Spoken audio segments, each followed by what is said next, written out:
సహోదరులకు ప్రభుత్వం దేవుడు మరొక తరుణాన్ని మన జీవితంలో అనుగ్రహించి ఆయన సంధించే భాగ్యం ఇచ్చిన కాబట్టి దేవుని ఘనతమైన ప్రభావం యుగయుగములు కలుగును గాక. శ్రీకృష్ణుని కూడా మరోసారి ప్రభుత్వం ఒక పరిశుద్ధమైన గ్రంథం నుంచి ఒక విలువైన సంగతిని మనం తయారు చేయడానికి ప్రయత్నం చేద్దాం. పిల్లలు యోహాను సువార్త 3వ అధ్యాయం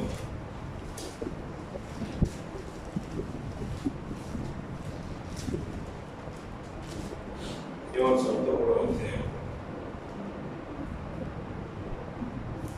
7వ వచనం 8వ వచనం చూద్దాం. 8వ వచనం 8వ వచనం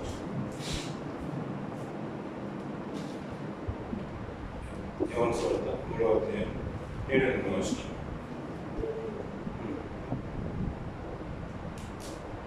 మీరు కృతజ్ఞతగా జన్మించవలనని నేను మీతో చెప్పినందుకు ఆశ్చర్యపడవద్దు. గాలి తనకిష్టమైన చోటను విసరును. నీవు దాని శబ్దము వినువే గాని అది ఎక్కడ నుండి వచ్చునో ఎక్కడికి పోవునో నీకు తెలియదు. ఆత్మమూలంగా జన్మించిన ప్రతి వాడును అలాగే ఉన్నాడని అంటున్నాడు. చిన్న క్రితం ప్రార్థన చేసుకుని వాక్యాలు తగిన మాత్రం పరిశుద్ధడానికి ఉన్నాను. అవునట్లా ఈ రీతిగా తండ్రి ఈ సాయంకాల సమయంలో నీ సన్నిధించే భాగ్యించావు. గతించిన తండ్రి నెలల మీకు మీ కృప చూపించండి. జ్ఞానాధికార సంకల్పంలో తండ్రి మమ్మల్ని పరదేశానికి మీరు నడిపించుకున్నారు తండ్రి. అయ్యా ఈ రీతిగా మమ్మల్ని సజీవించి తండ్రి సంఘాన్ని ఇచ్చి సాహసాన్నించి ఈ వాక్య ధ్యానంలో తండ్రి బలపడడానికి తండ్రి ఆత్మశక్తిలో తండ్రి ఎక్కడో మేము తండ్రి కొనసాగిపడడానికి తండ్రి పిలిచిన ఒక భాగ్యానికి ఎన్ని కొందరు ఆ స్తోత్రాలు తండ్రి సమయాన్ని వృధా చేయకుండా తండ్రి ఇంతవరకు తండ్రి నీ సహాయం మాకు తోడు ఉంచకుండా విలువైన తండ్రి మా మాటలు ధ్యానించడానికి కీర్తన భాగాన్ని ఇతర లేఖలు తీయడానికి మీరు కీర్తించడానికి మీకు కూర్చోబెట్టావు. అందులో మనకి స్తోత్రాలు తండ్రి. ప్రాముఖ్యంగా తండ్రి విలువైన మాటలను ధ్యానించడానికి సిద్ధపడుతుండగా మీ ఆత్మసాయాన్ని మాకు తోడు ఉంచండి. పరిశుభ్రంగా తండ్రి వివిధ లోతైన విషయాలను తండ్రి మా ఆత్మ జీవితానికి దోహదపడే విషయాలను ధ్యానించడానికి సిద్ధపడుతుండగా తండ్రి మీ ఆత్మ సాయం చేత తండ్రి మీ పరిశుభ్రత శక్తి చేత మమ్మల్ని ఆవరించండి. మీ ఆత్మతో మేము మాట్లాడినట్లు తండ్రి మీ అయ్యా మమ్మల్ని బలపరచండి. మీ ఆత్మ సాయం చేతనే మమ్మల్ని ముందు నడిపించండి. మమ్మల్ని సర్వసత్వంలో నడిపించండి. లోతైన విషయాన్ని ధ్యానించడానికి మీ కృపనివ్వండి. స్తోత్రాలు సమయాన్ని సదాలని చిరువశాన్ని సహోదరులను వీళ్ళందరూ ప్రజలు మీ చూపించుకొని మీ కృప చూపెట్టని మమ్మల్ని మరుగు చేయండి. నీ మాట ద్వారా వీళ్ళతో మీరు మాట్లాడమని మా ప్రభువును రక్షకుడైన క్రీస్తులో విశేషనామని ప్రార్థించి పెట్టుకుంటున్నాను తండ్రి. పిల్లల ఇక్కడ విలువైన సంగతి మనం ఎప్పుడు వింటున్నాం, తరచూ చదువుతున్న మాటనే కానీ ఆశ్చర్యం కలిగించే మాట. ఇక్కడ మంచి మాట ఏంటంటే మీరు క్రొత్తగా జన్మింపవాలని నేను నీతో చెప్పినందుకు ఆశ్చర్యపడవద్దు. ఆ మాట చెప్పిన తర్వాత ప్రభు సాక్షాత్తు ప్రభు చెప్తున్న మాట ఇక్కడ మంచి మాట. గాలి తనకిష్టమైన చోటను విసరును. నీవు దాని శబ్దము విందువే కానీ అది ఎక్కడి నుండి వచ్చునో ఎక్కడికి పోవనో నీకు తెలియదు. ఆత్మమూలంగా జన్మించిన ప్రతివాడును అలాగే ఉన్నాడని అంటే ఆత్మమూలంగా జన్మించేవారు ఎలా ఉంటారంట? ఆత్మమూలంగా జన్మించేవారు ఎలా ఉంటారంటే గాలి ఎక్కడి నుంచి వస్తుందో గాలికి ఉన్న లక్ష్యం ఏంటంటే అది గాలి విసరుతుందంట. గాలి విసరుతుంది కానీ అది ఎక్కడి నుంచి వస్తుందో మనకు తెలియదు. అది ఎక్కడికి వెళ్తుందో తెలియదు. కానీ దాని శబ్దం మాత్రమే మనం వింటామంటాం. అంటే గాలితో పోలుస్తున్నాడు ఎవరిని? ఒక విశ్వాసిని. అంతేకాదు క్రొత్తగా జన్మించిన వాడిని, ఆత్మమూలంగా జన్మించేవాడిని. ఇక్కడ నిజంగా చెప్పాలంటే మనం 2 రకాల జన్మలు మనం చూస్తూ ఉంటాం ఈ లోకంలో. ఒకటి తల్లి గర్భం నుంచి వచ్చిన జన్మను మనం చూస్తూ ఉన్నాం. ఇప్పుడు ప్రత్యేకంగా ఏంటంటే మనం రక్షణలో ఉన్నాం, విశ్వాసంలో ఉన్నాం కాబట్టి మనం ఏమనుకుంటాం? ఒకడు కొత్తగా జన్మించే బాప్తిసం ద్వారా రక్షణ ఒక విశ్వాసాన్ని మనం ఏమంటాం? క్రొత్తగా జన్మించేవాడు. ఆ క్రొత్తగా జన్మించిన వాడిని మనం ఎలా అంటున్నామంటే ప్రభు ఎలా పోలుస్తున్నాడంటే గాలితో పోలుస్తున్నాడు. సర్వసాధారణంగా మనం పర్యాయాలు చాలా సందర్భాల్లో చాలా పర్యాయాలు మనం వింటూ ఉన్న మాట ఏంటంటే వాడు గాలికి తిరుగుతున్నాడు అని అంటూ ఉంటాం. అంటే ఇష్టానుసారంగా తిరుగుతున్నామని మనం గాలితో పోలుస్తూ ఉంటాం. అంటే పనికి వాళ్ళంటే మనం పౌలు గారు మాటలు కూడా మనం చూస్తూ ఉంటాం కొన్ని సందర్భాల్లో. ఇందాక చదువుతున్న ధ్యాన కీర్తనలో కూడా గాలికి చెదరగొట్టు పొట్టు పోలే అంటారు. గాలి వచ్చినప్పుడు పొట్టు ఎగిరిపోతుంది అన్నట్టుగా పౌలు గారు కూడా అంటే గాలికి ప్రయాసపడినట్టు కాదు, గాలిని పట్టుకున్నవని కాదు, గాలిని కొట్టినట్టుగా కాదు, గురి యుద్ధకి అనే మాట మనం వింటూ ఉంటాం. అంటే గాలిలో ఏమీ కనిపించదు కాబట్టి మన ప్రయాసం అంతా శూన్యమనే మాట మనం ఎక్కువగా మనం వింటూ ఉంటాం. కానీ ఇక్కడ ఏంటంటే గాలితో ప్రభు పోలుస్తున్నట్టు ఒక విలువైన విషయాన్ని మనకి ఏదో తెలియజేయాలనుకున్నాడు కాబట్టి పోలుస్తున్నాడు. కొత్తగా జన్మించేవాడు, ఆత్మమూలంగా జన్మించే విశ్వాసం ఎలా ఉంటాడంటే గాలితో పోలుస్తున్నాడు. గాలికి ఉన్న లక్ష్యం ఏంటంటే గాలి విసరుతుంది అంటున్నాడు. దాని శబ్దం మాత్రమే మనకు వినిపిస్తుంది, అది కనిపించదు. ఇంకో మాట ఏమంటున్నాడు అక్కడ, అది ఎక్కడి నుండి వచ్చినో ఎక్కడికి పోనో నీకు తెలియదు, ఆత్మములను జన్మించేవాడు కూడా అలాగే ఉంటాడు అని చెప్తున్నాడు. మరి పంచభూతాలు అనేది మనం బాగా తెలుసుకోవాలి. పంచభూతాలలో ఒకటి గాలి. ఆ పంచభూతాల్లో మీ గాలి ఒకటైతే మిగతా నీరు, నిప్పు, అగ్ని, భూమి, ఆకాశము, అంతే కదా 5 పంచభూతాలు అయితే మిగతావన్నీ కూడా మన కంటికి కనిపించేవి, ఒక గాలి తప్ప. గాలి శబ్దం మనం వింటూ ఉంటాం, దాని లక్షణాలు మనకు కనబడుతూ ఉంటాయి. శబ్దం వచ్చినప్పుడు అది గాలి విసిరినప్పుడు మిగతా ఉన్న అక్కడ చుట్టుపక్కల ఉన్నప్పుడు గాలి ద్వారా ఆ చెట్లు కదిలినప్పుడు, మన వస్తువులు కదిలినప్పుడు మన కూడా కదలికలు వచ్చినప్పుడు గాలి వస్తుంది. ఆ స్పర్శను బట్టి మనం తెలుసుకుంటూ ఉంటాం. కానీ గాలి ఒకటే మనకు కనిపించదు, మిగతా పంచభూతాల్లో 4 మనకు కనిపించదు. నీరైనా కనిపించేది, భూమి అయినా కనిపించేది, ఆకాశమైనా కనిపించేది, అగ్ని అయినా, నిప్పు అయినా కనిపించేది. కానీ గాలికి ప్రత్యేకంగా పోల్సిన విషయం ఏంటంటే ఈ పంచభూతాల గురించి ఆలోచిస్తూనే ఆశ్చర్యం అనిపించింది. అలాంటి 5 పంచభూతాలలో ఒకటి ప్రాధాన్యమైనది గాలి గురించి చెప్తున్నాడు. ఈ గాలి లేకపోతే చాలా మందికి శ్వాస ఆడక చాలా మంది చనిపోతూ ఉంటారు. మనం గతించిన కొన్ని సంవత్సరాలు ఇంచుమించు 2020లో COVID-19 డిసెంబర్లో ప్రారంభమైంది కాబట్టి 20లో ఎక్కువగా ప్రబలిపోయింది. చాలా మందికి ఏంటంటే గాలి అందక చనిపోయిన వారు చాలా మంది, ఆక్సిజన్ అందక, ఆక్సిజన్ సిలిండర్లు దొరకక, ఇంకా నేను చెప్పాలంటే అది శ్వాస పీల్చుకోవడానికి ఆసక్తి లేని చనిపోయిన వారు చాలా మంది ఉన్నారు. బెడ్ దొరికినా ఆక్సిజన్ సిలిండర్ లేవని దాని వల్ల కూడా చనిపోయిన వారు చాలా మంది ఉన్నారు. అంటే గాలి ఏంటంటే మనకు శ్వాసనిచ్చే విషయంలో, మన బ్రతికించే విషయంలో ప్రాధాన్యమైన పాత్ర పోషిస్తుంది. పంచభూతాలలో ఒకటి అది. కంటికి కనిపించకపోయినా దానికి ఉన్న చాలా లక్షణాల్లో గొప్ప లక్షణం ఏంటంటే మనిషికి బ్రతుకునిస్తుంది, అంటే ఆయుష్ని పోస్తుంది. అది కరువైన రోజు శ్వాస తీర్చుకోలేదు అనే విషయం మనం వింటూ ఉంటాం. మనకి ఎక్కువగా తెలిసిన మాట ఏంటంటే, గాలి గురించి మాట ఏంటంటే, అయ్యా గాలి ఎక్కడ పడుతుందంటే చెట్లు ఎక్కువ ఎక్కడైతే ఉంటాయో అక్కడే గాలి పడుతుందనే విషయాన్ని మనం వింటూ ఉంటాం. అదే కదా మనం తెలిసింది. చిన్నప్పుడు మనం అదే అనుకుంటాం, వేప చెట్లు ఎక్కువ పెట్టాలి, తులసి చెట్లు ఎక్కువ పెట్టాలి, అక్కడ గాలి విపరీతంగా వస్తూ ఉంటుంది. ఎవరైనా బావిలో లోతైన బావిలో వెళ్ళినప్పుడు కానీ, చీకటి గల ప్రదేశంలో ప్రవేశించినప్పుడు కానీ వేప చెట్లు కానీ వేపాకులు కానీ తీసుకుని వెళ్తుంటే ఆక్సిజన్ లెవెల్స్ ఎక్కువగా ఉంటుందని మనం ఎప్పుడు వింటున్నాం పిల్లలు. ఇంకా దానికి నిజంగా చెప్పాలంటే ఒక మంచి మాట, అంటే మన ఎగ్జాంపుల్ మన కళ్ళ ముందే కనిపిస్తుంది. మనం ఎడారి ప్రాంతంలో ఉన్నాం, అక్కడ ఏ చెట్లు కనిపించదు, కొన్ని పర్యాలు అయితే ఎడారిలో చూస్తూ ఉంటాయి, అయినా గాలి వీస్తున్నట్టుగా కనిపిస్తుంది. అంటే మనం అనుకున్నది ఏంటంటే, మనం ఆలోచించిందంటే ఒకప్పుడు చెట్లు ఉన్న దగ్గరే ఆక్సిజన్ ఉంటుంది, గాలి ఉంటుంది అన్నమాట. అది అబద్ధం అని, అంతే కదా పిల్లలు. ఇప్పుడు చెట్లు ఉంటే గాలి పుట్టదు. ఇంకో మాట ఏంటంటే పరిశుద్ధ గ్రంథంలో ఏమంటుందంటే ఆ మాట కూడా చూద్దాం పిల్లలు. హోషేయ గ్రంథంలోను ఆమోసు గ్రంథంలో కొంచెం మాట వచ్చింది, ఆ మాట చూసుకొని ముందుకెళ్దాం. ఆమోసు గ్రంథం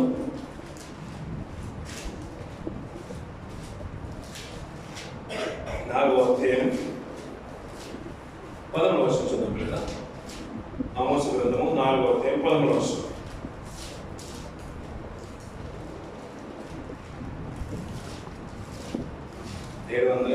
పేజ్ 4వ అధ్యాయం 11వ వచనం.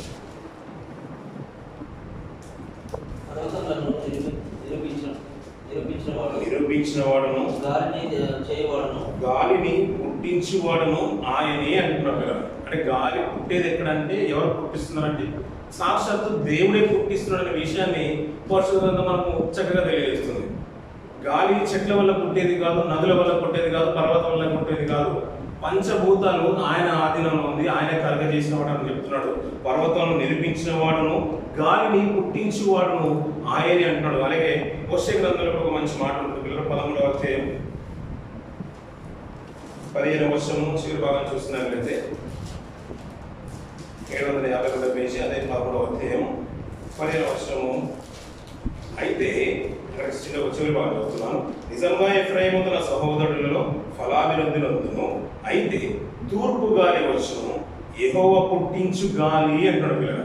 అని గాలి ఎవరు పుట్టిస్తున్నారు అంటున్నాడు? యెహోవానే పుట్టిస్తున్నాడు అంటున్నాడు పిల్లలు. ఈ గాలి పుట్టించిన ఈ గాలి పంచభూతాలలో ఒకటి. అందుకనే మన పంచభూతాలలో దేవుడు తన దూతలను అనే మాట ఎబ్రిల్ రాసిన పత్రిక 1వ అధ్యాయం చూస్తున్నాం. తన దూతలను వాయువులుగాను అంటాడు.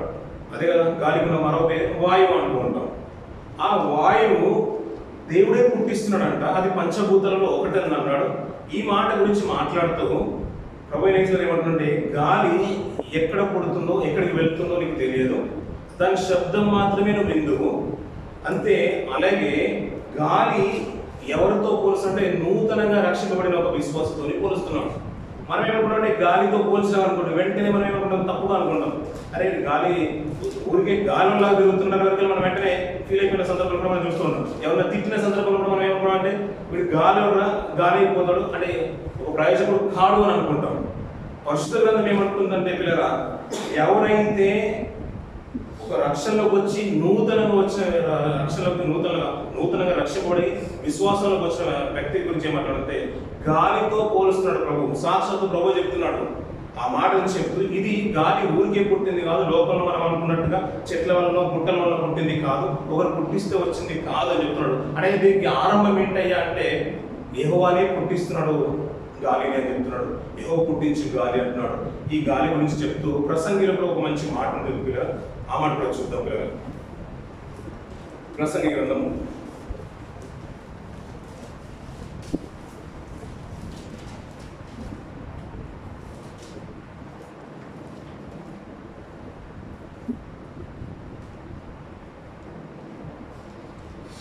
6వ అధ్యాయం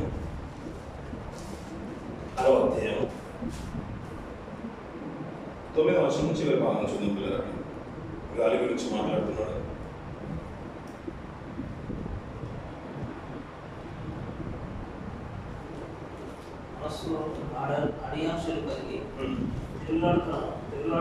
మనస్సు అడియాశలు కలిగి తిరుగులాడుట కన్నా ఎదుటనున్న దానిని అనుభవించుట మేలు. సామెతలలో మంచి సామెత, మనం పరిగెత్తి పాలు తాగే కంటే నిలబడి నీళ్లు తాగే మాట మనం వింటూ ఉంటాం కదా, ఆ దానికి సంబంధించిన మాట ఏమంటున్నాడు, మనస్సు అడియాశలు కలిగి తిరుగులాడుట కంటే ఎదుటనున్న దాన్ని అనుభవించుట మేలు, ఇదియు వ్యర్థమే,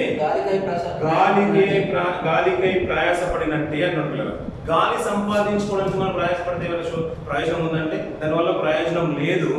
గాలి కనిపించదు కాబట్టి దాన్ని సంపాదించుకోవడానికి ప్రయాసపడితే ఎట్లుంటుంది, దానివల్ల ప్రయోజనం ఏమీ లేదు, గాలికై ప్రయాసపడినట్టే అంటున్నట్టు. అంటే గాలి గురించి భక్తులు మాట్లాడుతున్న మాట ఏంటంటే అది గాలి వల్ల మనం సంపాదించుకుంటే శూన్యమే అంటున్నాడు, దానివల్ల ప్రయోజనం ఏమీ లేదు అంటున్నాడు. కానీ ఇంతకీ ఆ గాలి పుట్టించింది ఎవరయ్యా అంటే దేవుడైన యెహోవానే అంటున్నాడు. సాక్షాత్ ప్రభు చెప్తున్న మాట ఏంటంటే కొత్తగా రక్షించబడిన ఒక విశ్వాసి, నూతనంగా రక్షించబడిన విశ్వాసి ఎవరితో పోలుస్తున్నాడు, గాలితో పోలుస్తున్నాడు. దాని శబ్దం మాత్రమే వింటాం, అది కంటికి కనిపించదు, అది ఎక్కడి నుంచి వస్తుందో ఎక్కడికి వెళ్తుందో తెలియదు అన్నాడు పిల్లల. కానీ అది ఎక్కడ పుడుతుంది అంటే యెహోవానే పుట్టిస్తాడు అన్నాడు. అది ఎక్కడి నుంచి వస్తుందో కూడా పరిశుద్ధ గ్రంథంలో మనకు కనబడుతుంది పిల్లల. అదే ప్రసంగిలో చూద్దాం ఆ మాట. 1వ అధ్యాయం 6వ వచనం చూద్దాం పిల్లలు. గాలి దక్షిణంలోకి పోయి ఉత్తరమునకు తిరుగును, ఇట్లు మరలా తిరుగుచు తన సంచార మార్గమున తిరిగి వచ్చును అంటున్నారు. అది ఎప్పుడు చదువుతున్న మాట, ఇక్కడ మంచి మాట ఏమంటున్నాడే గాలి దక్షిణంలోకి పోయి ఉత్తరమునకు తిరుగును. అంటే గాలి ఎక్కడి నుంచి వస్తుంది అన్నట్టు, గాలి ఎక్కడి నుంచి వస్తుంది, గాలి యెహోవా పుట్టిస్తున్నాడు, దేవుడు పుట్టిస్తున్నాడు. గాలి ఎక్కడి నుంచి వస్తుందంట, ఉత్తరం నుంచి దక్షిణంకి వస్తుంది. అంటే దక్షిణంలో పోయి ఉత్తరంలోకి వచ్చినట్టే అది ఉత్తరం నుంచే వెళ్తుంది, దక్షిణంకి వెళ్తుంది, వస్తుంది అంటున్నాడు. ఈ మాట ఒకటి జాగ్రత్తగా మనం అన్లోడ్ చేసుకున్నాం. ఎక్కడి నుంచి వస్తుందంటే గాలి ఉత్తరం నుంచి దక్షిణంకి వెళ్తుందంట. మనం గూగుల్లో మనం చూసినట్టయితే మనకు భూమి గోళాకారంగా ఉంది కాబట్టి అది గుండ్రంగానే తన చుట్టూ తను తిరుగుతూ సూర్యుని చుట్టూ కూడా మనం తిరుగుతుంది అనుకుంటాం. దానికి వ్యతిరేకంగా ఇది ఎలా ఉంటుందంటే అనుకూలమైన వచనాలకి కాదు, మనకు ఇబ్బందికరమైన అప్పుడప్పుడు వడగాలకు వచ్చినట్టుగా కానీ వ్యతిరేకమైన గాలికి వచ్చినట్టు మనం చూస్తూ ఉంటాం. దానికి తట్టుకోలేం వీటి నుంచి వచ్చినప్పుడు. అలా గాలి కూడా ఒక గమనం ఉంది అంటున్నాడు. ఆ గమనాన్ని ఏమంటున్నాడు అంటే అది ఎలా పుడుతుందంటే యెహోవానే పుట్టిస్తాను అంటున్నాడు. అంతేకాదు దానికి ఉన్న లక్షణాలు చెప్తున్నాయంటే అది ఉత్తరం నుంచి వచ్చి దక్షిణంకు వెళ్తుంది, మళ్ళీ దక్షిణం నుంచి ఉత్తరానికి వెళ్ళిపోతుంది. ఇట్లా మరలా తిరుగుచు తన సంచార మార్గంలో తిరిగి వచ్చును అంటున్న పిల్లలు. దాని లక్షణాలు ఉన్న లక్షణం ఏంటంటే అది తూర్పు నుంచి మొదలై ఉత్తరం నుంచి మొదలై దక్షిణంకు వెళ్తుంది, దక్షిణం నుంచి మళ్ళీ తిరిగి ఉత్తరానికే వస్తుంది అని చెప్తున్నాడు పిల్లలు. అంటే ఎక్కడి నుంచి అది బయలుదేరుతుందో అక్కడికే వస్తుంది అంటున్నాడు. అది వచ్చినప్పుడు దాని గురించి చెప్పిందంటే అది తిరుగుతూనే వస్తుంది, మరలా దానికి ఇచ్చిన క్రమ పద్ధతిలోనే ఆ వాయు మార్గంలోనే దానికంటూ ఏదైతే నియమించాడో దేవుడు ఆ నియమకాలంలోనే అది వెళ్తుంది వస్తుంది. అది ఉత్తరం నుంచి వెళ్ళి అంటే ఉత్తరం నుంచి బయలుదేరి దక్షిణం వెళ్ళి దక్షిణం నుంచి మళ్ళీ ఉత్తరానికి వస్తుంది. ఇలా ఎన్ని పర్యాలను తిరుగుతుంది. ఆ సంచార మార్గం దానికంటే ఒక రూట్ ఉంది, అలా వెళుతూ వస్తుంది అని చెప్తున్నాడు పిల్లలు. అలా వెళుతూ వస్తున్న వాటిని గాలి యెహోవా పుట్టించే గాలి అన్నాం. అయ్యా గాలి వరకు సంపాదించుకుంటే అది గాలికి ప్రయాసపడ్డంటే గాలి వల్ల ప్రయోజనం ఏమి లేదని మాట కూడా మన మనసులో ఉంటే ప్రభువు ఎందుకు ఆ వారితో పోలుస్తున్నాడు? కొత్తగా రక్షించబడిన ఒక విశ్వాసిని, రక్షణలోకి వచ్చిన నూతనంగా రక్షించబడిన ఒక విశ్వాసిని ఎందుకు గాలిలో పోలుస్తున్నాడు అనే విషయాన్ని కూడా మనం ఆలోచిస్తే పిల్లరా, గాలిలో కేవలం గాలి మాత్రమే ఉండదు, దాంట్లో చాలా ఉంటాయి. గాలిలో ఏముంటుంది? మన గాలిలో ఆక్సిజన్ కనబడుతుంది, కార్బన్ డైఆక్సైడ్ కనబడుతుంది, గాలిలో తేమ కూడా ఉంటుంది, నీరు కూడా ఉంటుంది, హీలియం, నైట్రోజన్ ఇవన్నీ కూడా గాలిలో ప్రవహించేది, మనకు కనిపించవు అంతే. దాని లక్షణం ఏంటంటే ఇప్పుడు నిప్పు వెలగాలన్నా కానీ ఏం కావాలి? దానికి ఫైర్ ఎక్కువ కావాలన్నా మన దగ్గరికి ఏం కావాలి? గాలి కావాలి, దాంట్లో ఆక్సిజన్ కావాలి. అందుకని వెంటనే మనకు 5 సిలిండర్స్ ఉంటాయి, కొన్ని ఫైర్ ఎగ్జిస్టెన్స్ సిలిండర్స్, దాంట్లో కార్బన్ డైఆక్సైడ్ ఉంటుంది. అది ఆర్పునప్పుడు అంటే మంటలో ఫైర్ అయినప్పుడు మనం దాన్ని వెంటనే స్ప్రే చేస్తూ ఉంటాం, అందులో కార్బన్ డైఆక్సైడ్ ఉంటుంది. దాన్ని వెంటనే ఏమైపోతుంది? అది వెంటనే ఆరిపోవడానికి ఆసక్తి ఉంది. అది గాలిలో ఉంటుంది, అది గాలిలో ఉంటుంది, దాంట్లో కూడా తేమ కూడా ఉంటుంది, నీరు కూడా దాంట్లో ప్రవేశిస్తుంది. అందుకనే గాలి మామూలుగా వెళ్ళదు, అది గాలికి బరువు ఉంటుందనే విషయము శాస్త్రవేత్తలు కూడా మనకు అనుకున్న విషయం తెలిసిందే. చిన్నప్పుడు మనం పాఠ్య పుస్తకాలు చూస్తున్నాం. ఇంచుమించు 600 సంవత్సరాల క్రితం అంటే 16వ శతాబ్దంలో క్రీస్తులో వచ్చి వెళ్ళిన తర్వాత క్రీస్తు శకము 16వ శతాబ్దంలో గాలికి బరువు ఉంది, దానికి ఒక గమనం ఉందనే విషయం మనం చూస్తున్నాం. కానీ గాలికి బరువు ఉంటుందనే విషయము యోగ గ్రంథంలో ఎప్పుడో చూస్తూ ఉంటాం పిల్లలు. ఆ మాట చూస్తాం పిల్లలు, యోగ గ్రంథం గాలికి బరువు ఉంటుందనే విషయాన్ని భక్తులు రాస్తున్నాడు అక్కడ.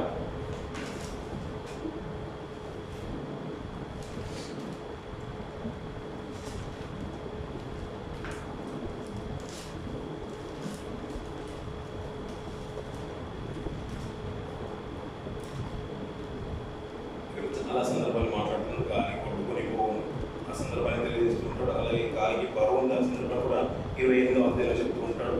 30వ అధ్యాయంలో కూడా అది ఎలా వెళ్తుంది, అది గాలి కొట్టుకోపోయిన సందర్భాలు కూడా చాలా మాట్లాడుతుంటాడు గాలి గురించి. 28వ అధ్యాయం 25వ వచనంలో గాలి బరువు గురించి చెప్తూ ఉంటాడు. 28వ అధ్యాయం 25వ వచనం, గాలికి ఇంత బరువు ఉండవల్లని ఆయన నియమించినప్పుడు అంటారు. ప్రమాణమును బట్టి జలములను ఇంత కొలతయని ఆయన వాటిని కొలచి చూచినప్పుడు అంటున్నాడు. అలా ప్రతిదానికంటూ ఒక కొలమానం ఉంటుంది అంటున్నాడు. మనము భూకంపం వచ్చినా కానీ రిక్టర్ స్కేల్ మీద కొలుస్తూ ఉంటారు, వర్షపాతం వచ్చినా కానీ దాన్ని కూడా సెంటీగ్రేడ్ డిగ్రీస్లో మనం కొలుస్తూ ఉంటాం, దాన్ని కూడా ఒక మీటర్ అనేది మనకు కనబడుతుంది. గాలి కూడా ఇంత బరువు ఉండాలనే విషయము ప్రభు కూడా ఆల్రెడీ దేవుడు నియమించేసాడు అంట.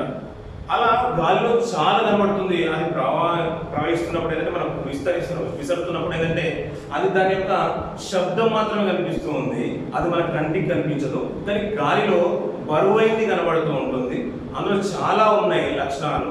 అంతేకాదు ఇంకొక విషయం ఏంటంటే అది ఉత్తరం నుంచి బయలుదేరి దక్షిణకు వెళ్తుంది, దక్షిణం నుంచి మళ్ళీ తిరిగి ఉత్తరానికి వస్తుంది. అలా మరలా తన సంచార మార్గం వెళ్తూ వస్తూ ఉంటుంది. దానికంటే భారం ఉంది, బరువు ఉంది అంటున్నాడు.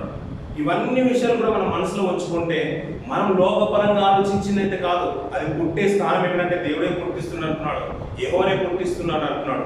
కానీ అది ఉత్తరం నుంచి బయలుదేరిన గాలి దక్షిణకు వెళ్తుంది, దక్షిణం నుంచి బయలుదేరి తిరిగి ఉత్తరానికి వస్తుంది. అంటే గాలికి ఉన్న సాధారణమైన లక్షణం అది.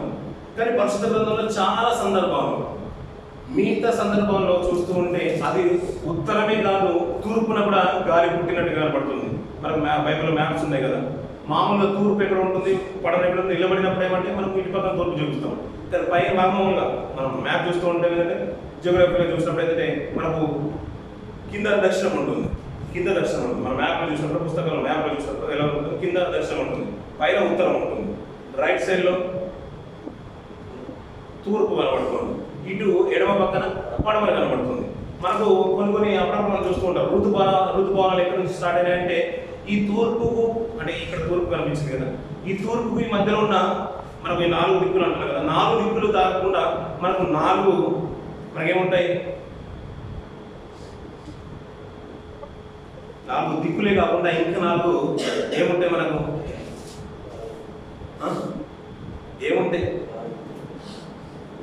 వాయువు అంటేనే గాలి. మనకు దిశలు కూడా ఉంటాయి దిక్కులతో పాటు. ఇంకోటి కదా, మా మధ్యలో వాయువ్యము, ఆగ్నేయము, నైరుతి అనే మాట మనం వింటూ ఉంటాం. కేరళ నుంచి నైరుతి పవనాలు వచ్చాయనే మాట మనం వింటూ ఉంటాం. గాలి అక్కడి నుంచి తీసుకుని వస్తుందంటారు. అంటే అది పుట్టే స్థానం ఏంటంటే దేవుడే పుట్టిస్తున్నాడు అంటున్నాడు. అయ్యా అది చెట్లున్న స్థలంలోనే ఎక్కువ ఉంటుంది, చెట్ల దగ్గర పుట్టిందనే కాదు, నదుల పైన కూడా, సముద్రాల పైన, మహాసముద్రాల పైన కూడా గాలి కనపడుతుంది. కానీ మనం చూస్తూ ఉంటే ఏంటంటే పరిశుద్ధ గ్రంథంలో చూసిందంటే యెహోవానే పుట్టిస్తున్నాడు, దానికంటూ బరువు ఉంటుంది, దాంట్లో చాలా ఉంటుంది. ఆ బరువులో అది గాలి చాలా విషయాన్ని అంటే చాలా వస్తువులు అంటే వాయువుని తీసుకుని వెళ్ళిపోతుంది. అందులో చాలా వాయువులు మిళితమై ఉంటున్నాయి. Oxygen, carbon dioxide, nitrogen, helium ఇలాంటివన్నీ కూడా, అంతేకాదు తేమ కూడా, నీరు కూడా దాంట్లో ఉంటుందనే విషయం మనకు అర్థమవుతుంది. అలా మనం అప్పుడప్పుడు దాని లక్షణాలు బట్టి మనం ఇంకా తెలుసుకోగలుగుతూ ఉంటాం. అందుకనే గాలికి బరువు అని దేవుడు ఇంత నియమించానని మాట భక్తుడు రాస్తున్నాడు. అది ఎక్కడ ప్రారంభమవుతుంది అంటే ఎక్కడి నుంచి బయలుదేరుతుంది అంటే ఉత్తరం నుంచి దక్షిణంకి వెళ్తుంది. ఇలా మనం ఉత్తరం నుంచి పై నుంచి కిందికి వచ్చేసింది. మ్యాప్లో చూసుకుంటున్నాం కాబట్టి దక్షిణం కింద ఉంది కాబట్టి కొన్ని సందర్భాల్లో ఇందాక చదువుకున్న మాట, ఒక మాట చూస్తున్నట్లయితే హోషేయ గ్రంథంలో చదివిన మాటనే 11వ అధ్యాయంలోనే అక్కడ ఎక్కడి నుంచి గాలి బయలుదేరుతుందో చెప్తున్నాడు. చూడండి పిల్లలు, హోషేయ గ్రంథం 11వ అధ్యాయం 15వ వచనంలో, 11వ అధ్యాయం 751 పేజీ, 11వ అధ్యాయం 15వ వచనం. నిజంగా ఎఫ్రాయిము తన సహోదరులలో ఫలాభివృద్ధినందును అయితే తూర్పు గాలి వచ్చును, యెహోవా పుట్టించు గాలి. ఇక్కడ చాలా లక్షణాలు చెప్తున్నాడు. అంటే ఇందాక చదువుకున్న ప్రసంగిలో మాట ఏంటంటే అది ఉత్తరమున నుంచి బయలుదేరి దక్షిణంకు వెళ్తుంది, దక్షిణంకు వెళ్ళి తిరిగి ఉత్తరంలోకి వస్తుంది, అలా మరలా వెళ్తుంది. అది సంచార మార్గము అన్నాడు. కానీ ఇక్కడ ఏంటంటే తూర్పు గాలి వస్తుందంట. ఆ గాలిని కూడా యెహోవానే పుట్టిస్తున్నాడు అంటున్నాడు. అరణ్యంలో నుండి లేచును, అది రాగా నీటి బుగ్గలు ఎండిపోవును, దాని ఊటలు ఇంకిపోవును. అతని ధననిధులు, అతనికి ప్రియమైన వస్తువులన్నింటినీ శత్రులు కొల్లపెట్టును. ఇక్కడ మాట ఏంటంటే తూర్పు గాలి వచ్చినప్పుడు ఏంటంటే దాని వల్ల అనార్థాలు జరుగుతున్నాయనే విషయం మనకు అర్థమైపోతుంది. ఇక్కడ అంటే తూర్పు గాలి వచ్చినప్పుడు ఏమైపోతుందట, అరణ్యంలో నుండి లేస్తుందట, అది రాగా నీటి బుగ్గలు ఎండిపోతున్నాయి అంటున్నాడు. సర్వసాధారణంగా వచ్చే గాలి ఏంటంటే అది ఉత్తరం నుంచి దక్షిణం వెళ్ళిపోతుంది. మామూలుగా మనం బయట నిలబడినప్పుడు నార్మల్గా క్లైమేట్ అంతా కూడా నార్మల్గా ఉందంటే అది నార్మల్గా యథావిధి స్థానంలో తన సంచార మార్గంలో గాలి వెళుతుంది వస్తుంది అనమాట. ఒకవేళ మనం భరించలేని వస్తున్నప్పుడు ఏంటంటే దానివల్ల పరిణామం వేరే జరుగుతుందంటే అది ఉత్తరం నుంచి రావట్లేదు గాలి. అలా రానప్పుడు ఏంటంటే కొన్ని విపరీతమైన గాలులు వస్తూ ఉంటాయి. అందుకు మనకు పాత నిబంధనలు చాలా విషయాలు మనకు కనబడుతూ ఉంటాయి. ఫస్ట్ ఇంకో కొన్ని 2 మాటలు మనం చూసినట్లయితే నిర్గమకాండంలో 10వ అధ్యాయంలో 2 మాటలు భక్తుడు రాస్తున్నాడు పిల్లలు. నిర్గమకాండం 10వ అధ్యాయం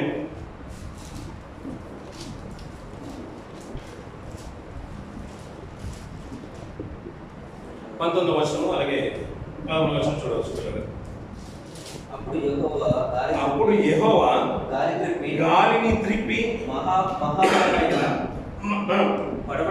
మహాబలమైన పడమటి గాలిని విసరచేయగా అది మిడతలను కొంచెం పోయి ఎర్ర సముద్రములో పడవేసను. అంటే యెహోవా గాలిని త్రిప్పి ఎక్కడి నుంచి పంపిస్తున్నాడ, పడమటి గాలిని విసరచేయగా అంటాడు. అంటే పడమటి గాలి వచ్చినప్పుడు కానీ తూర్పు గాలి వచ్చినప్పుడు ఏంటంటే కొన్ని అనార్థాలు జరుగుతున్నాయి. అది వ్యతిరేక దిశలో వెళ్తుందనే విషయం మనకు అర్థమైపోతుంది. అంటే గాలి వెళ్తుంది, గాలి వీస్తుంది, అది మనకు కనిపించదు. కానీ అది జరుగుతున్న నష్టం ఏంటయ్యా అంటే ఉత్తరం నుంచి దక్షిణం వెళ్తుంది, దక్షిణం నుంచి ఉత్తరంకి వస్తుంది. ఇది సంచార మార్గం దానికి. అంటే డైలీ వెళ్తూ వచ్చేది, డైలీ సంచరించే దానికి విధానం అది, అదొక క్రమం. కానీ తూర్పు గాలి కానీ పడమటి గాలి కానీ అది వీస్తుందంటే దానివల్ల దేశంలో అంటే ప్రపంచంలో అనార్థాలు జరుగుతున్నాయని అర్థమవుతుంది.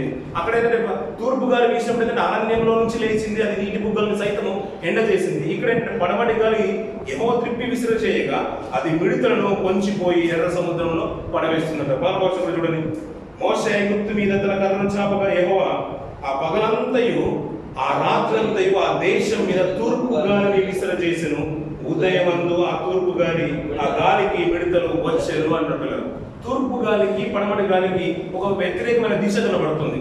అది వస్తుందంటే దేశంలో అనే ప్రపంచంలో అనగా ఆయన ప్రత్యేకంగా పిలిచి ఏర్పాటు చేసిన తరుణంలో అనర్థాలు జరుగుతున్నాయి. ఎందుకంటే మిడతలు కానీ తన వాయువుల్ని తన దూతలుగా చేసుకున్న విషయం మనకు అర్థమవుతుంది. తన సైన్యంలో వాయువు కూడా ఒకటి విషయం మనకు అర్థమైపోవాలి. అంటే తన ప్రభావాన్ని చూపించడానికి దేవుడు పడమటి గాలి రేపుతున్నట్టుగా అర్థమవుతుంది, తూర్పు గాలి కూడా రేపుతున్నట్టు అర్థమవుతుంది. అది వచ్చినప్పుడు ఏంటంటే నీళ్లు సైతం ఇంకిపోతూ చేస్తున్నాడు, ఎర్ర సముద్రం పాయలైపోతుంది. అంటే అది పుట్టించే విధము అంటే అది ప్రత్యేకమైన స్థితిలోనే అది వస్తుంది. ఏ గాలి, తూర్పు గాలైనా పడమటి గాలైనా. కానీ సర్వసాధారణంగా సంచరించే గాలి ఏంటయ్యా అంటే అది ఉత్తరం నుంచి బయలుదేరుతుంది దక్షిణానికి, దక్షిణం నుంచి తిరిగి వస్తుంది. ఇలా మరలా వెళ్తూ ఉంటుంది, సంచార మార్గం ఉంటుంది. అందుకని మనం గాలి పీల్చుకుంటున్నాము. అయ్యా అమ్మాయి గాలి వచ్చిందయ్యా అంటూ ఉంటాం. అప్పుడు చల్లని గాలి అంటే అందులో తేమ కనిపించగానే మనం చల్ల గాలి అనిపిస్తుంది. అంటే దానికి బరువు కలిగి కూడా వస్తూ ఉంటుంది.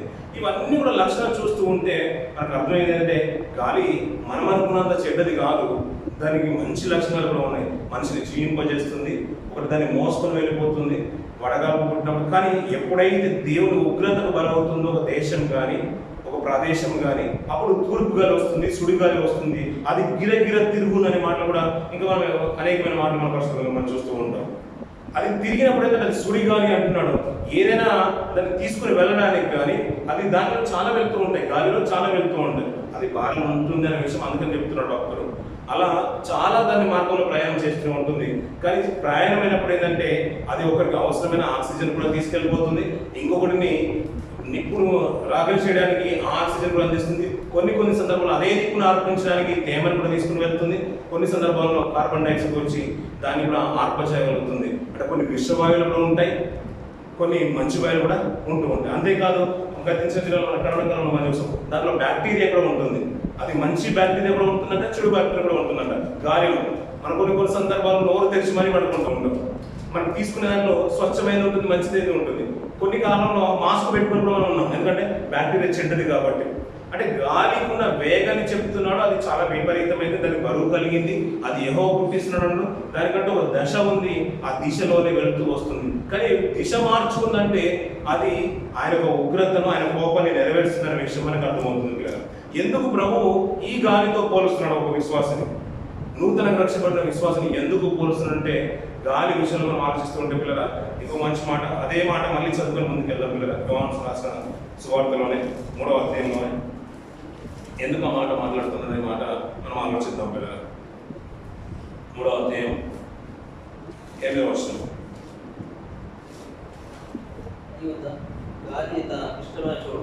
గాలి తనకిష్టమైన చోటను విసరును, నీవు దాని శబ్దము విందువే కానీ అది ఎక్కడి నుండి వచ్చునో ఎక్కడికి పోవునో నీకు తెలియదు. ఆత్మ మూలంగా జన్మించిన ప్రతి వాడును అలాగే ఉన్నాడని నువ్వు అంటారు పిల్లలు. ఆత్మ మూలంగా జన్మించిన ప్రతి వాడు అలాగే ఉన్నాడంటే ముందు చెప్పిన గాలిలాగే ఉన్నాడు అంటున్నాడు. గాలి నుండి మంచి లక్షణాలు కనబడుతున్నాయి, అది ఎలా పుడుతుందో కనిపించేసింది. అందులో ఏమేమి ఉంటాయో మనకు బాగా తెలుసు, ఎందుకంటే మనం చిన్నప్పటి నుంచి చదువుకుంటూ వస్తున్నాం కాబట్టి. ఆయన పుట్టించే గాలి ఒక దిశలోనే వెళ్తుంది, అది సంచార మార్గాన్ని వెళ్తుంది. మరి దాంతోనే ఎందుకు పోలుస్తున్నట్టే పిల్లరా, నూతనంగా రక్షపడిన వ్యక్తికి ఎలాంటి అనుభవాలు ఉంటాయి, ఎలాంటి లక్షణాలు ఉంటాయో గాలిని చూస్తే చాలా నేర్చుకోవచ్చు అంట పిల్లరా. గాలి మనం అనుకుంటాం పిల్లరా ఇక్కడ నుంచి అక్కడికి వెళ్తే బాగుందని అనుకుంటాం, కాదు పిల్లరా. అది చాలా చీకటి గల ప్రదేశంలో కూడా కనిపిస్తుంది, ఎడారి ప్రాంతాల్లో కూడా గాలి కనిపిస్తుంది. చెట్లున్న స్థలంలో కూడా గాలి కనిపిస్తుంది, చెట్లు లేని స్థలంలో కూడా గాలి కనిపిస్తుంది. మనం ఎక్కడ నిలబడ్డా గాలి సంచార మార్గంలో అది వెలుస్తుంది. అది నీతిమంతుల మీదను అనీతిమంతులను ఆయన వర్షాన్ని కురిపించి వేసినట్టుగా అది మంచి వారికి వీస్తుంది, చెడ్డ వారికి వీస్తుంది. అది దేవునికి ఇష్టమైన ప్రజలకు గాలిని అందిస్తుంది, దేవునికి ఇష్టం లేని అన్యజనంగా కూడా గాలిని ఇస్తుంది పిల్లలు. మనం పంచభూతాల గురించి ఆలోచిస్తుంటే దాన్ని విడదీస్తూ ఉంటే ఒక్కొక్క దాని గురించి ఒక్కొక్క అంశంగా మనం ముందుకు వెళ్ళిపోవచ్చు పిల్లలు ఈజీగా. మనం నీరు గురించి మాట్లాడుతుంటే అది మంచి వారి మీద కూడా వర్షం కురిపిస్తున్నాడు దేవుడు, చెడ్డ వారి మీద కూడా దేవుడు కురిపిస్తున్నాడు. సూర్యుని గురించి మనం వెలుగు గురించి మాట్లాడుకున్నా, కాంతి గురించి మాట్లాడుకున్నా, అగ్ని గురించి మాట్లాడుకున్నా అది మంచి వారికి ఇస్తుంది, చెడ్డ వారికి ఇస్తుంది. ఇది గాలి ప్రాముఖ్యత గురించి మరి ప్రత్యేకంగా చెప్తూ దేవుడు ఏమంటున్నాడంటే ఆత్మ మూలంగా రక్షింపబడితే, ఆత్మ మూలంగా రక్షింపబడిన వాడు గాలిలాగే ఉంటాడు అంటున్నాడు. మనం గాలి చెడ్డదేమో అనుకున్నాం ఇంతవరకు, అంటే గాలితో పోలిస్తే మనం చెడుదని అనుకున్నాం. అయ్యా రక్షణలోకి వచ్చిన వాడు కూడా, ఆత్మ మూలంగా రక్షింపబడిన వాడు కూడా గాలిని పోలిన వాడు అంటున్నాడు. రక్షణలోకి వచ్చిన వాడికి ఎలా ఉంటుంది మనసు అంటే, ఎలా ఉంటుంది, కొత్తగా విశ్వాసంలోకి వచ్చిన వాడికి స్వచ్ఛంగానే ఉంటాడు తన జీవితం అంతా కూడా. అంటే అది అందరితో మనం మమేకమైపోతూ ఉంటాం. ఈ గాలికి ఉన్న లక్ష్యం ఏంటంటే అది అందరికీ అందిస్తూ ఉంటుంది, ఒకరిని రక్షింపజేయడానికి కూడా సిద్ధపడుతూ ఉంటుంది పిల్లలు. అలాగే ఒక రక్షణలోకి వచ్చిన మనం కూడా అంట అక్కడే ఉండిపోవద్దంట, ఎదగాలి, అభివృద్ధి పొందాలి, అభివృద్ధి పొందిన తర్వాత విస్తరించాలి. అదే కదా అల్టిమేట్గా మనం ఆదికాండంలో మనం చూస్తూ ఉంటాం. మనకు వాక్యం అందింది, ఆ వాక్యాన్ని అందుకున్న మనము రక్షణలోకి వచ్చిన తర్వాత మనము ఈ గాలి ఏమంటున్నాడు, అది ఎక్కడి నుండి వస్తుందో ఎక్కడికి వెళ్తుందో నీకు కనిపించట్లేదు, దాని శబ్దం మాత్రమే నువ్వు వింటూ ఉంటావు. అలాగే రక్షణలోకి వచ్చిన నీవు కూడా నీకు అందిన సత్యవాక్యాన్ని కూడా అనేకులకు పంచు. గాలి ఎలాగైతే అందరికీ ఏ తారతమ్యం లేకుండా అది అనేకుల మధ్యకు వెళ్తుందో, అనేకులకు పంచుతుందో, నువ్వు కూడా అలాగే ఉండాలి. ఆత్మమూలంగా చెప్తారు. ఇలాంటి పాయింట్స్ మనకు చాలా కనబడుతూ ఉంటాయి. ఆ కోణంలో ఇంకా కొన్ని విషయాలు, నూతన విషయాలు మనం ఆలోచించడానికి మనం ప్రయత్నం చేద్దాం పిల్లలు. ఇంకొక సందర్భంలో ఒక మాట చూసుకుని ముగించేద్దాం పిల్లలు. ఒకనొక సందర్భంలో సముద్రంలో ఆయన ఓడ ప్రయాణంలో చేస్తున్నప్పుడు మనం సువార్తలన్నింటిలో మనం చూస్తూ ఉంటాం. ఓడ ప్రయాణం చేస్తున్నప్పుడు ప్రయాణికులు పైన వెనుకాల పడుకుని ఉంటాడు, తల వంచి నిద్రలో ఉంటాడు. శిష్యులు భయపడిపోతున్నారు. గాలి విపరీతమైన సముద్రం గాలి వీసినప్పుడు అలా సముద్రం అంతా కూడా అలలతో హోరెక్కినప్పుడు శిష్యులు భయపడిపోతున్నారు. మీకు చింత లేదా ప్రభువా, మేము భయపడిపోతున్నాం అని అంటున్నాను. ఆయన గాలిని గద్దింపగా సముద్రం ఏమైపోయిందంట, నిమ్మలమాయను అంటాడు. అంటే ఆయన గాలిని గద్దిస్తే ఏమైపోతుంది, గాలి ఆయనకు లోబడుతుందని మనకు విషయం అవుతుంది. ఆయన పుట్టించింది ఏమైపోతుంది, ఆయనకు లోబడుతుంది. అలాగే ఇలాంటి లక్షణాలు చాలా విషయం మనకు కనబడుతూ ఉంటాయి పిల్లలు. అలాగే ఆత్మమూలంగా రక్షింపబడిన వాడు, ప్రభువులో రక్షింపబడిన వాడు ఏంటంటే ఆయన మాటకు లోబడతాడు అనే విషయం కూడా మనకు అర్థమైపోవాలి పిల్లలు. అది స్వచ్ఛతకు నిదర్శనంగా కనబడుతూ ఉంటుంది. అనేకులను కలుపుకున్నట్టుగా అందరి సంచార మార్గంలో వెళ్ళిపోతుంది, అందరికీ ఆక్సిజన్ పంచుతూనే ఉంటుంది పిల్లలు. మనం పడుకున్నా దుప్పటి నిండా కప్పుకున్నా లోపలికి మరీ గాలించి మన శ్వాస పీల్చుకుంటూ ఉంటాం పిల్లలు. కొన్ని సందర్భాల్లో మన కార్లో గ్లాసులన్నీ బంధించిన కదా, స్కూల్ బస్సులో గ్లాసెస్ అన్ని కూడా క్లోజ్ అయి ఉన్న తర్వాత, డోర్ క్లోజ్ అయిన తర్వాత ఆక్సిజన్ అంతగా పిల్లలు చనిపోయిన సందర్భంలో మనం చాలా సందర్భాలు మనం చూసాం పిల్లలు. అదేంటో పిల్లలు, మనం రూమ్లో పడుకున్నప్పుడు కూడా దుప్పటి నిండా కప్పుకున్న చలికాలంలో కూడా మనకు కూడా ఆక్సిజన్ అందుతూనే ఉంటుంది. అది సంచార మార్గాన్ని వెళ్తూనే ఉంటుంది పిల్లలు. ఆయన అనుగ్రహిస్తున్నాడు, అది వెళ్ళాలంటే అక్కడ వెళ్తూనే ఉంటుంది. అది తన దిశను మార్చుకొని వెళ్తుందంటే ఆయన ఉగ్రతను బయటకు తీసుకొస్తుందనే విషయం మనకు అర్థమైపోవాలి. కానీ దానికి ఉన్న సంచార మార్గం ఏదయ్యా అంటే అది తూర్పు నుంచి దక్షిణకు వెళ్తుంది, దక్షిణం నుంచి ఉత్తరం వచ్చేస్తుంది పిల్లలు. మళ్ళా వెళ్తుంది, వస్తుంది. అది అనేకులకు ఆక్సిజన్ అందిస్తుంది.